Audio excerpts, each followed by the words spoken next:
What happens when a king looks his family in the eye and says the words no one expected? She's dead to me.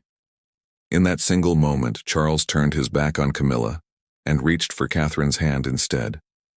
A gesture so small yet so powerful, it reshaped the very balance of the royal family. It wasn't just drama.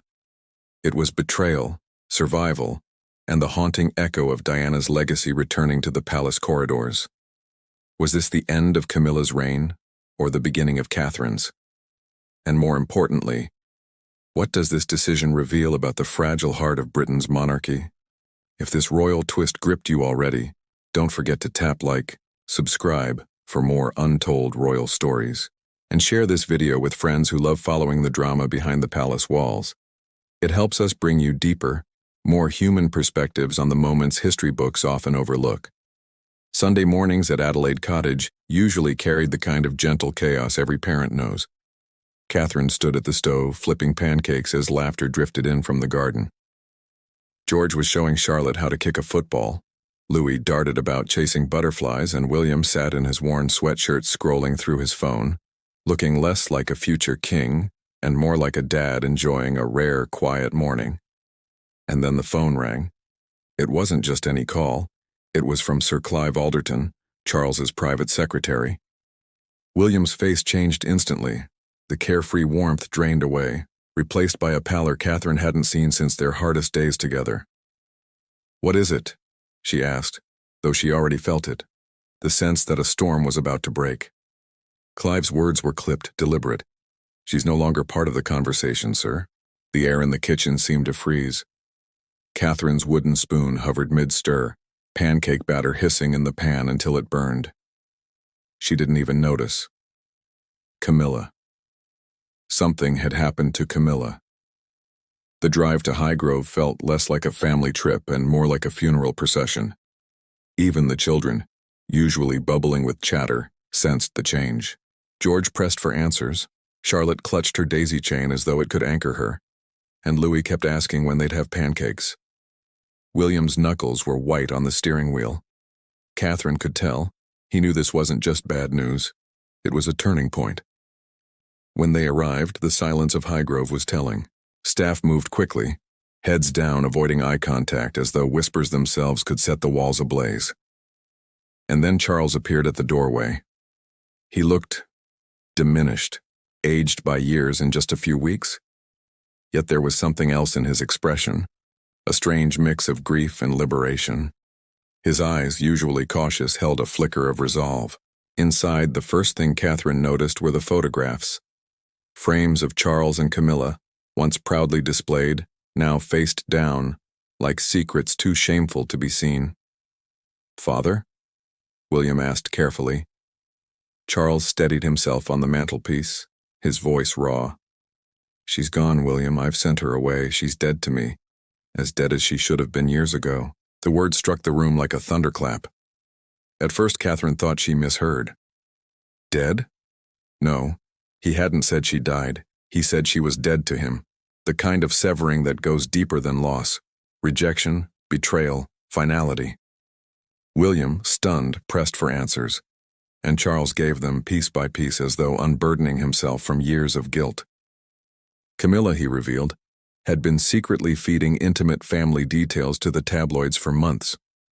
Catherine's morning sickness, the children's schooling struggles, even private letters and conversations. It was a slow, calculated erosion of Catherine's image, painting her as inadequate while Camilla positioned herself as the rightful queen. And when Charles refused her demands that Catherine step back from public life, Camilla turned threatening. She would release private photos, family finances, letters meant for no one's eyes but their own. For Charles, it was the final crack. The woman he had chosen above all else, the woman who had cost him the world's respect, had finally betrayed the core of what little trust remained. "I will not let her destroy what Diana's son has built," Charles said, voice trembling but fierce. "I will not let her poison this family any longer." And then, something happened no one expected. Charles reached out, not to his son, but to Catherine. His weathered hands closed gently around hers. "You are the mother this family needs, the queen this country deserves. Diana would be proud of what you've become." The room seemed to shift in that moment. Catherine froze, overwhelmed by the weight of the words. For years, she had carried the quiet pressure of Diana's memory, the unspoken comparison, the endless scrutiny. And here was Charles, the man who once represented all that Diana lost, telling her she was enough. It was more than validation. It was absolution. Catherine stepped away, tears welling as she found herself standing in the same corridor where Diana had once walked, as though her spirit lingered in the walls. She broke down quietly, years of holding it all together crashing in waves. But when she returned, Charles's resolve was unshakable. "This is my family now," he said. "You are no longer part of it." Camilla's absence was no accident. It was exile, a choice, long overdue, that would alter the monarchy forever. What began as a Sunday of pancakes and football ended with the monarchy itself hanging in the balance. A king rejecting his queen, a father choosing his son, and for the first time, Catherine standing not in Diana's shadow but in her light. The drawing room at Highgrove was heavy with silence. For years, Charles had balanced loyalty, love, and duty in fragile proportions. But now the scales had tipped. His decision was final. Camilla was gone. Yet for Catherine and William, the fallout was just beginning. William sat rigid, every muscle tense. The boy who once mourned his mother in public had grown into a man who shielded his family fiercely, but the mention of Diana's legacy reopened wounds he rarely let show. "Why now, father?" he asked, his voice low but edged with disbelief. Charles's answer was devastating in its honesty. "Because I won't make the same mistake again. The crown is coming to you sooner than expected, and you must know I will not stand in your way this time. No divided loyalties, no competing shadows, just a father who was finally ready to put his son first." The air shifted. Abdication, transition, a monarchy on the cusp of rewriting itself. Later, in the corridor, Catherine found herself staring at Diana's portrait, tears blurring her vision. She felt the enormity of the moment pressing down. Not just the betrayal revealed, but the realization that her family's life was changing forever. Queen. The word sounded foreign, terrifying. It wasn't a fairy tale. It was duty, sacrifice, the stripping away of normal life until only service remained. William found her there, shoulders shaking. She whispered the fear aloud. "What if I'm not strong enough?" His reply was firm, unwavering. "You already are. You've been carrying us for years." For Catherine, those words mattered more than crowns or titles. In his eyes, she wasn't just strong enough, she was essential. That night, as the children played in the garden with biscuits fresh from the Highgrove kitchen, Catherine and William sat with Charles again. This time in the library, papers spread across a polished table. It felt less like family conversation and more like a war council. Camilla's departure couldn't be sold to the public as a scandal. It had to be a transition, a quiet step back. The press strategy was already in motion. Photographs turned face down in the house would become neatly worded statements about her desire for privacy.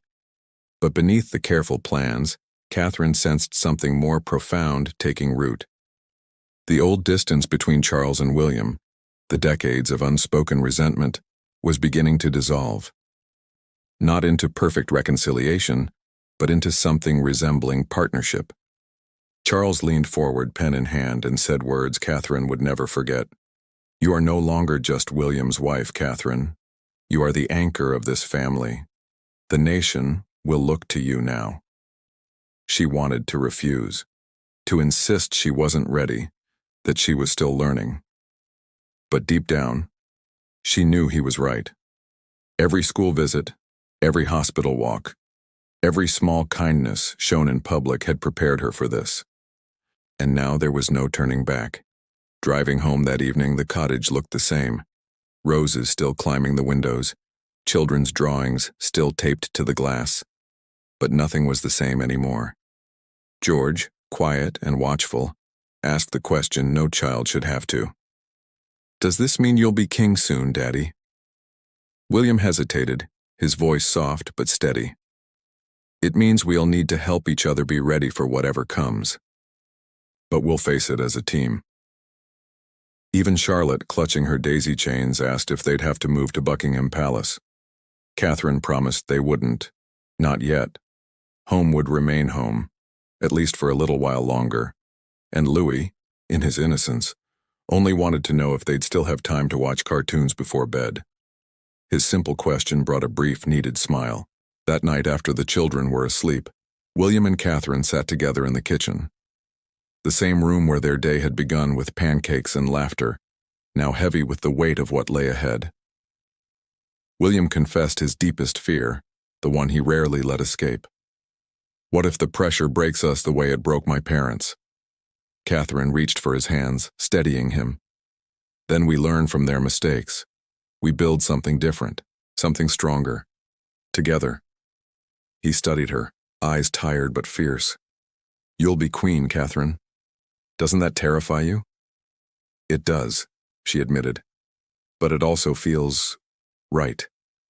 Maybe this is how we honor Diana, by doing what she never had the chance to finish, by showing the world that love and duty can live together." The following morning, the doorbell rang. Catherine opened it to find Camilla, disheveled, desperate, eyes burning with fury. The nightmare wasn't over. But as Catherine stood in her doorway, blocking the path to her children, something inside her crystallized. She wasn't just a wife or a mother anymore.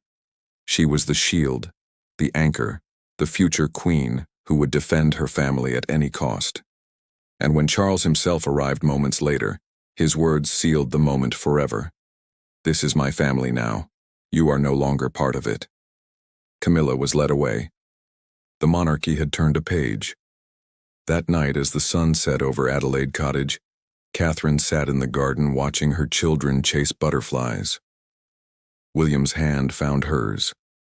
They were still just a family, still together, still a team. The crown might come sooner than either of them imagined, but whatever storms awaited, they would face them side by side. And perhaps that was enough. So there it is, the day Charles turned his back on Camilla and chose Catherine's hand instead. It wasn't just about palace politics. It was about betrayal, loyalty, and the fragile ties that hold a family together under the world's gaze. And as the crown edges closer to William and Catherine, one truth shines brighter than ever. Sometimes the future of a monarchy is not written in stone, but in the quiet strength of those who choose love over ambition. Thank you for watching. If this story moved you, don't forget to like, subscribe, and share. Charles declared Camilla dead to him and held Catherine's hand. Instead, is more than a royal headline. It is a moment that changed the course of the monarchy. This video takes you inside the walls of Adelaide Cottage in Highgrove, where Sunday pancakes turned into a day of betrayal, revelations, and an extraordinary choice. From Charles's shocking declaration that Camilla was dead to him, to his emotional recognition of Catherine as the family's anchor, this is the untold story of loyalty, pain, and legacy. Was this the final fall of Camilla's influence, or the true beginning of Catherine's reign as the people, as future queen? Watch until the end for the dramatic twist that shows how the crown's future now rests in new hands.